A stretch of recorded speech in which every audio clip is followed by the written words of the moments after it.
اعوذ باللہ من الشیطان الرجیم بسم اللہ الرحمن الرحیم الحمد للہ الذی جعل الحمد مفتاحا لذکرہ وسببا للمزید من فضلہ ودلیلا علی آلائہ وعظمتہ ثم الصلاة والسلام علی عبدہ وامین وحیہ وخاتم رسلہ سیدنا و مولانا بالقاسم محمد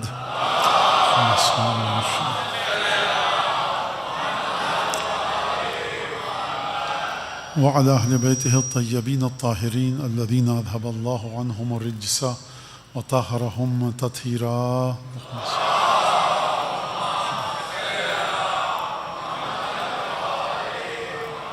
واللعن الدائم على أعدائهم أجمعين. أما بعد فقد قال الله الحكيم في كتابه المجيد أعوذ بالله من الشيطان الرجيم والذين آمنوا واتبعتهم ذريتهم بإيمان الحقنا بهم ذريتهم وما علتناهم من عملهم من شيء وكل امرئ بما كسب رهين. سورہ طور کی میں نے تلاوت آپ کے سامنے کی ہے اور جسے سرنامہ کلام قرار دیا ہے کہ پروردگار عالم ایک عجیب سی اور بڑی ایک اہم حقیقت کے بارے میں گفتگو فرما رہا ہے پروردگار عالم کہ والذین آمنوا، جو لوگ ایمان لائے، واتبعتهم ذریتهم بإیمان، ان کی نسلوں نے، ان کے اولاد نے ایمان کے سلسلے میں ان کی پیروی کی. جہاں پر یہ مسئلہ ہو گیا اور اولاد آبا و اجداد کے نقش قدم پر چلی، ایمان کے سلسلے میں پیروی کی، تو الحقنا بہم ذریتہم، ہم ان کی ضروریت کو ان سے ملحق کر دیں گے. اور یہ کیونکہ میں نے شرطی انداز سے گفتگو کی، جو یہ کام کرے گا تو ملحق کر دیں گے، لیکن جو قرآن نے لفظ استعمال کیا وہ ہے ماضی کا صیغہ، یعنی الحقنا بہم، ہم نے ملحق کر دیا. الحقنا بہم ذریتہم وما علتناہم من عملہم من شیء، اور ہم ان میں سے کسی کے بھی عمل کو کم نہیں کریں گے. وکل امرئ بما کسب رہین، ہر شخص اپنے عمل کے مرہون منت ہے، جو جس کا عمل ہے وہ اسی کے ساتھ جڑا ہوا ہے. اب یہاں پر جناب سیدہ کے موضوع کے حوالے سے جو ایک بات میں آپ کے سامنے آج پیش کرنے کی کوشش کروں گا، جس سے میں یہ نہیں کہنا چاہ رہا کہ سیدہ کی حقیقت اور مرتبہ آپ کے سامنے واضح ہوگا، کیونکہ چھٹے امام نے فرما دیا المجہولۃ قدراً، کہ سیدہ کی قدر، قیمت، منزلت کو کوئی نہیں سمجھ سکتا. اور بعض علماء نے فرمایا کہ اس کا ترجمہ یوں کیا جائے کہ سمجھا نہیں جا سکتا. اچھا، یہ جو سمجھا نہیں جا سکتا، خود اس نہ سمجھنے کو سمجھیے. سب سے پہلے تو چھٹے امام نے فرمایا کہ نحن اہل البیت لا یقاس بنا احد، ہم اہل بیت کا کسی سے مقابلہ نہیں کیا جا سکتا. یہ نہیں فرمایا کہ مت کرنا، یہ فرمایا کہ نہیں کیا جا سکتا. کیا مطلب نہیں کیا جا سکتا؟ کیونکہ آپ مقایسہ، موازنہ اس وقت کرتے ہیں جب آپ کہیں کہ جناب امیر کی بہادری کو سمجھنا ہے تو یوں سمجھ لیجئے خاکم بدہن نعوذ باللہ کہ رستم، توہین کی ہے آپ نے. جناب امیر کے علم کو سمجھنا ہے، آپ سمجھ لیجئے، فرض کیجئے کہ 500 افلاطون 200 ابو علی سینا، یہ توہین کی ہے آپ نے. کیونکہ جہاں پر علم کی بنیاد تجربہ، مشاہدے کے بعد خطا کو سمجھنا، خطا کو دور کر کے پھر آگے بڑھنا ہو، اور اس کے بعد ایک تھیوری کو پیش کرنا جو ہمیشہ خطا کی زد میں رہے، غلط قرار دیا جا سکے، زمانہ جس علم کو آ کر کہے کہ یہ صحیح ہے، اتنا صحیح اتنا غلط، وہ علم بالکل جہل ہے اس علم کے مقابلے میں کہ جو براہ راست عالم غیب سے حاصل کیا جا رہا ہے. اور خداوند تبارک و تعالیٰ نے بشریت کی بقول بعض بزرگوں کے پکڑ کر ناک رگڑی بھی اور ہم کو بھی سمجھا افتمارونہ علی ما یری، جو ہمارا حبیب دیکھ رہا ہے تم اس کے اوپر آ کر اس سے بحث کرو گے، وہ دیکھ رہا ہے تم اس سے بحث کرو گے. تو اگر آپ فرض کیجئے نہایت گرم ریگستان میں رہنے والے علاقے میں فرض کیجئے کسی سے کہیں کہ دنیا میں ایسی جگہ بھی ہے جہاں گھٹنے گھٹنے اس وقت برف پڑی ہوئی ہے، تو وہ ہنس کے ٹال جائے گا. میں آج کی بات نہیں کر رہا، 200 سال 400 سال پہلے تو جو وہاں سے نکلا نہ ہو تو اس سے کہا جائے گا بھائی آپ ان سے بحث مت کیجیے، یہ برف دیکھ کر آ رہے ہیں، یہ برفانی علاقے میں رہتے ہیں، اب یہاں سے باہر نہیں نکلے. تو ہم اور آپ رسول خدا سے بحث کریں گے جو اس عالم مادے کی قید سے باہر نہیں نکل سکتے. تو چھٹے امام جو فرما رہے ہیں نحن اہل البیت لا یقاس بنا احد، ہم اہل بیت کا کسی کے ساتھ مقایسہ کیا ہی نہیں جا سکتا. یہ نہیں فرما رہے کہ مت کرنا، یہ فرما رہے ہیں کہ نہیں کیا جا سکتا، یعنی صحیح لا حاصل ہے. ہم اہل بیت کا، یعنی کہاں سے لے کر جناب امیر المومنین جناب سیدہ سے لے کر حضرت حجت تک، اور ان میں جوڑتے رہیے ان ہستیوں کو کہ جن کی سیرت اور کردار پر خود اہل بیت نے مہر تصدیق ثبت کی ہے. ان میں فرض کیجئے کہ مثال اب ہم باہر سے رعایا کی بات کریں بقول سلمان فارسی بحر لا ینزف و کنز لا بحر لا ینزف و کنز لا ینفد. سلمان وہ ہے کہ وہ دریا ہے، سمندر ہے کہ جس کی تہ تک نہیں پہنچا جا سکتا، اور وہ خزانہ ہے جو جسے خالی نہیں کیا جا سکتا. یہ جو باہر سے آئے فارس سے اٹھ کر اور جناب امیر کی تبعیت کرتے کرتے کرتے کرتے اس مقام پر پہنچے کہ بعض جگہ جناب امیر بعض جگہ رسالت مآب فرما رہے ہیں کہ یہ وہ دریا جس کی تہ تک تم نہیں پہنچ سکتے. تو وہ جو دریا تو تصدق میں بنا دریا جناب امیر کے، آپ اس کی تہ تک نہیں پہنچ سکتے، تو خود جناب امیر کیا اور جناب سیدہ کیا. لہٰذا جناب سیدہ کے بارے میں جو فرمایا المجہولۃ قدراً، نہیں ہو سکتا، قدر اور منزلت کو نہیں سمجھا جا سکتا. اب یہاں پر ایک مسئلہ اور بھی ہے کہ جب بھی آج کل ایسی باتیں کی جاتی ہیں تو ایک مسئلہ ہے کہ آخر فائدہ اس کا ہوا کیا. تو سرکار میں ایک آپ سے سوال کروں، قرآن نازل کرنے کا فائدہ کیا ہوا؟ 1:6 ہیں آپ، 1 ارب آپ ہیں، 6 ارب 7 ارب نہ جانے کتنے کفار ہیں، اور یہ جو 1 ارب مسلمان ہیں ان کی بھی اوقات آپ دیکھ لیجیے، آپ کو پتہ ہے کہ کیا ہے. مطلب ہمارے پاس نہ علم ہے، نہ قرآن ہے، نہ حدیث ہے، نہ ہم ہدایت کے مرحلے پر ہیں. تو آپ کیا فائدہ ہو گیا؟ خدا نے کیا کسی کا سنوار لیا اور کیا بگاڑ لیا؟ بس دیکھیے تو خداوند تبارک و تعالیٰ ایک پیغام آ رہا ہے صاحبان استعداد اور صلاحیت کے لیے، وہاں سے آپ حاصل کرتے رہیے. تو یہ سیدہ کی فضیلت کا بیان ہو گئی، تو کیا ہو جائے گا اور اس کا فائدہ کیا ہوگا؟ بات پریکٹیکل نہیں ہے. خوب توجہ کیجیے گا، ایک چھوٹی سی حدیث کے ذریعے میں اس مسئلے کو پیش کر کے آگے بڑھوں. یہ جو تمام کی تمام فرش اعضاء اور یہ تمام چیزیں ہیں، 2 باتیں ہیں. ایک تو اصل ولایت، ہاں سیدہ مقام عصمت پر ہیں اور معجزہ دکھا سکتی ہیں، اور وہ تمام فضائل جو آپ کو پتہ، جناب امیر اس مرحلے پر ہیں، تمام چیزیں. یہ جو ولایت جس کے اندر ہے مودت اور ولایت کی، جو جناب سیدہ کو تمام کی تمام سیدہ نساء عالمین افضل سمجھے، ان کے بارے میں کیا آپ زیارت میں پڑھتے ہیں؟ مفاتیح الجنان میں بہت سارے مومنین روزانہ کی زیارت پڑھتے ہیں، قد طہرنا بولایتک، ہم آپ کی ولایت کے ذریعے پاک ہوئے ہیں.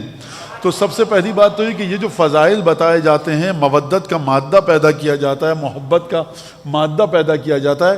اس کے بعد آپ اس مقام پر آتے ہیں کہ جتنی ولایت زیادہ ہوگی، ولادت میں طہارت اتنی ہوگی. ایک طہارت مولد فقہی، یعنی انسان کی ولادت شریعت کے طریقے کے مطابق ہوئی ہے، نکاح ہوا ہے، وہ تمام کا تمام چیزیں جو آپ کے علم میں گواہ اور قاضی اور وہ سب چیزیں، تو اس کے مطابق ہوئی ہے. اس کو شریعت نے ایک نام دیا ہے. ایک طہارت ہے ولادت کی، جہاں پر فقہی طہارت کی بات نہیں ہو رہی ہے، جہاں پر بات یہ ہو رہی ہے کہ ولادت سے پہلے اگر کوئی خاتون خدا کو واسطہ دے اپنے پردادا ابراہیم کا، خدا کو واسطہ دے اپنے پردادا اسماعیل کا، اور اس نومولود کا کہ جس کی ولادت متوقع ہے، تو خانہ کعبہ کی دیوار شق ہو جائے.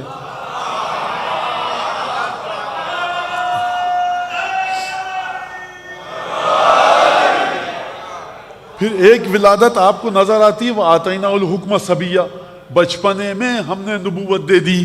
کس کے بارے میں؟ جناب یحییٰ. سورہ مریم جا کر آپ پڑھ لیجیے گا، دیکھ لیجیے گا، ہم نے بچپنے میں نبوت دے دی. پھر ایک طہارت کون سی ہے کہ مریم یہ کیا کیا، واقعہ پورا تفصیل کے ساتھ آپ کے ذہن میں مجھے اشارہ کرنا ہے. مریم یہ کیا کیا، ما کان ابوک امرأ سوء وما کانت امک بغیہ، یا اخت ہارون، یہ تم اس نامناسب کردار رکھنے والے کی بہن سمجھ رہے ہیں ہم تو تمہیں، یہ جو تم نے حرکت کی ہے، اور نہ تمہارے ماں ایسے نہ باپ ایسے. یعنی کافروں کو بھی پتہ ہے کہ ماں باپ اگر کیسے ہوں تو اولاد کیسی ہوتی ہے.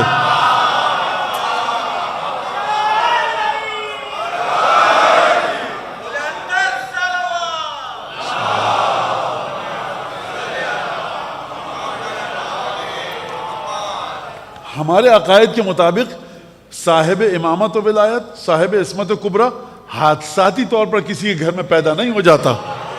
خداوند تبارک و تعالیٰ اس کی پوری تیار. ایک طہارت کیا ہے، یہ کہ مریم یہ کیا کام کیا، یہ تو مریم نے اشارہ کیا، جلدی میں گفتگو کی منزل تک اشارہ کیا قرآن کے الفاظ سے جو ماحول سمجھا میں نے اشارہ کیا. اور تو حضرت عیسیٰ، اب بچے کو وہ آیت یاد ہے، اتنی دفعہ پڑھی گئی ہے کہ انی عبداللہ آتانی الکتاب وجعلنی نبیہ واوصانی بالصلاۃ ما دمت حیا و اوصانی و برم بوالدتی ولم یجعلنی جبارا شقیا، کہ میں خدا کا بندہ ہوں.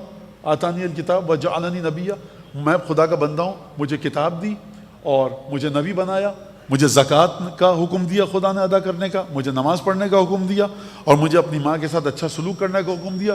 ولم یجعلنی جبارا شقیا، اور مجھے خدا نے جبار اور شقی، بدقسمت، بدبخت نہیں بنایا.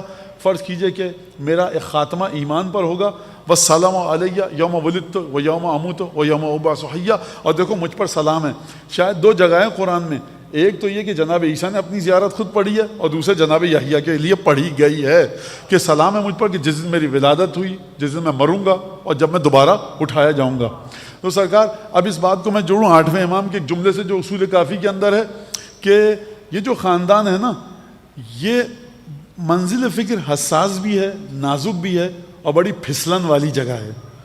پھسلن والی اس لیے، پھسلنے والی اس لیے کہ میرے بزرگ، میرے ہم عمر بہت اچھی طرح سمجھتے ہیں جو میں بات کہنے والا ہوں. بچے کہیں نہ پریشان ہو جائیں، غلط عقیدہ ان کے ذہنوں میں نہ آ جائے. یہ جو گھرانہ ہے نا، یہاں پر عبادتوں کی بنیاد پر درجے نہیں دیے جاتے، یہاں پر عنایت کی بنیاد پر درجے دیے جاتے ہیں. تو کیا میں یہ کہنا چاہتا ہوں کہ عبادتوں کا کوئی کردار نہیں ہے، عبادت ہے اسی گھرانے کی، عبادت کرتے ہی یہ ہیں. لیکن جو درجے ملتے ہیں قرآن کے حساب سے یہ بات غلط ہے کہ عبادت کریں گے تو نبوت ملے گی. یحییٰ اور عیسیٰ کو کیسے مل گئی؟ لہٰذا یہ جو گھرانہ ہے یہ عنایت اور خدا کے لطف و کرم کے ذریعے ان کو وہ تمام چیزیں عطا کی جاتی ہیں. اب یہ روایت میں کیا ہے، گفتگو کیسے ہوئی ہے، جناب امیر نے کیا گفتگو فرمائی ہے، ایک لمبی چوڑی داستان ہے. لیکن آسان ترین الفاظ میں ضروری نہیں ہے کہ آپ جو بڑے اچھے حالات گزار رہے ہیں ایمانی لحاظ سے، معنوی روحانی لحاظ سے یا مادی لحاظ سے، وہ آپ یا ہم بڑے تیسمار خان ہیں. قرآن کے مطابق ماں باپ کی زحمت ہوتی ہے، اجر اولاد کو ملتا ہے. ہو سکتا ہے اجر اولاد کو ماں باپ سے زیادہ ملے. بھائی شیخ انصاری کی مادر گرامی جو تھیں بڑی متقی پاک باز خاتون تھیں، لیکن وہ شیخ انصاری کی طرح تو فقیہ نہیں تھیں، فقہا کی تربیت انہوں نے نہیں کی. اولاد ماں باپ کے تقوی کی وجہ سے اولاد دی، تو اولاد ماں باپ سے آگے نکل گئی لیکن تحفہ ملا ماں باپ کو. یہ ایک بڑا عجیب سا کانسیپٹ ہے. مریم کی مادر مریم کا قصہ سن لیجئے، پھر خود جناب مریم کا قصہ پڑھ لیجئے. تو یہاں پر عنایتوں کے ذریعے ہوتا ہے کہ جو امام رضا علیہ السلام نے خطبہ دیا، امام علی نقی علیہ السلام، امام محمد تقی علیہ السلام، اور حضرت حجت صلوات اللہ وسلام علیہ، اور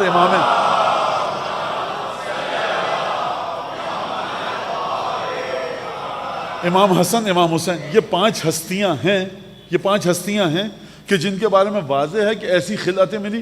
10ویں امام اور 9ویں امام اور 12ویں امام، ان تینوں ائمہ کو امامت ملی ہے 8 اور 6 برس کی عمر میں. لہٰذا اگر عبادت کی بنیاد پر ملنا ہوتی، 6 برس کے بچے پہ تو نماز بھی واجب نہیں ہے.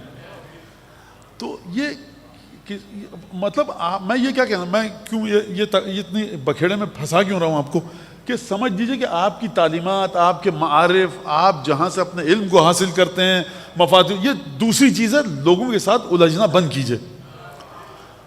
چدانت ان کے اشترمی چرانت، جو بیابان میں بیچارہ اونٹ چرا رہا ہے اس کو کیا پتا کہ فلسفہ، کلام، عرفان، معرفت الہی، معراج کیا ہوتا ہے. یہ آپ کو پتا ہے، آپ سمجھتے ہیں. لہٰذا یہ جو میں نے آپ کو تھکایا، کہاں سے شروع کی تھی بات؟ امام صادق علیہ السلام کے قول سے کہ ہم اہل بیت کا مقابلہ کسی سے نہیں کیا جا سکتا. اور پھر میں نے کیا عرض کیا تھا، المجھولہ تو قدرن، سیدہ کی شخصیت ہے نہیں پہچانی جا سکتی. تو یہ جو نہیں پہچانی جا سکتی، یہ کن کے درمیان سے چن کر سیدہ کو یہ خلعت دی گئی ہے؟ خود اہل بیت کی منزلت یہ ہے کہ ہمارا مقابلہ کسی سے نہیں کرو. جناب امیر کی کسی بھی صفت کو آپ دنیا، سخی حاتم طائی جیسی سخاوت غلط ہے، بہادری رستم جیسی، اور آپ گنتے رہیے صفات کو، کسی کے ساتھ مقابلہ نہیں کر سکتے آپ. لہٰذا تمام کی تمام اہل بیت کی خصوصیت یہ ہے. تو بات واضح ہو گئی، سیدہ بھی اسی میں. لیکن امام صادق علیہ السلام الگ سے جملہ ارشاد فرما رہے ہیں، کہہ رہے ہیں المجھولۃ قدرن، سیدہ کی شخصیت کو کوئی نہیں سمجھ سکتا کہ اس کی منزلت کیا ہے. لہٰذا اس کے اوپر میں کچھ گفتگو کرنے کی کوشش کروں گا، اور اس لیے نہیں کہ یہ حدیث سمجھا دوں، یہ حدیث میں سمجھاؤں گا کہ آپ کے جہل میں مزید اضافہ ہو، میرے جہل کا اعلان ہو.